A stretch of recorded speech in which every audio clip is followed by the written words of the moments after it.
Acts chapter 14.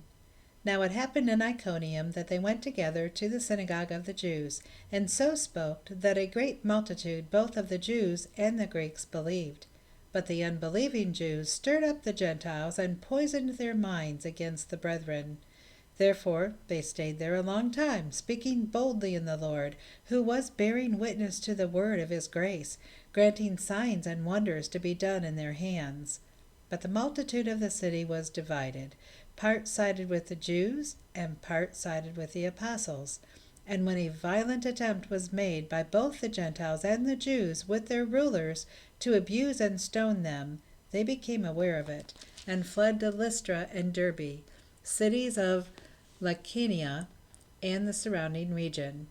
And they were preaching the gospel there.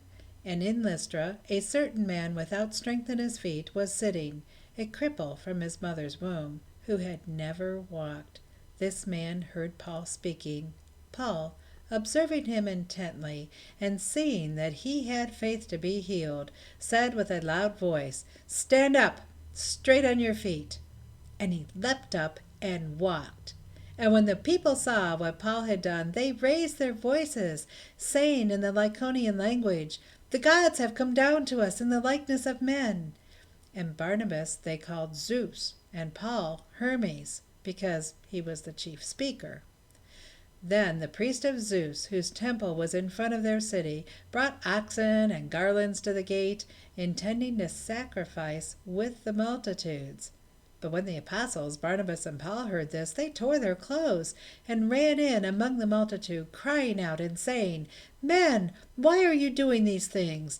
We are men with the same nature as you, and preach to you that you should turn from these useless things to the living God, who made heaven, the earth, the sea, and all the things that are in them, who in bygone generations allowed all nations to walk in their own ways.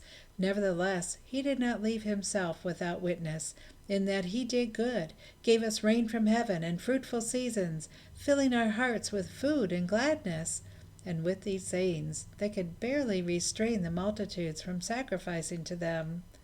Then Jews from Antioch and Iconium came there, and having persuaded the multitudes, they stoned Paul, and dragged him out of the city, supposing him to be dead. However, when the disciples gathered around him, he rose up and went into the city. And the next day he departed with Barnabas to Derbe. And when they had preached the gospel to that city, and made many disciples, they returned to Lystra, Iconium, and Antioch, strengthening the souls of the disciples, exhorting them to continue in the faith, and saying, "We must through many tribulations enter the kingdom of God." So when they had appointed elders in every church, and prayed with fasting, they commended them to the Lord in whom they had believed. After they had passed through Pisidia, they came to Pamphylia. Now when they had preached the word in Perga, they went down to Attalia. From there they sailed to Antioch, where they had been commended to the grace of God for the work which they had completed. Now when they had come and gathered the church together, they reported all that God had done with them, and that he had opened the door of faith to the Gentiles. So they stayed there a long time with the disciples. God thank you for the book of Acts.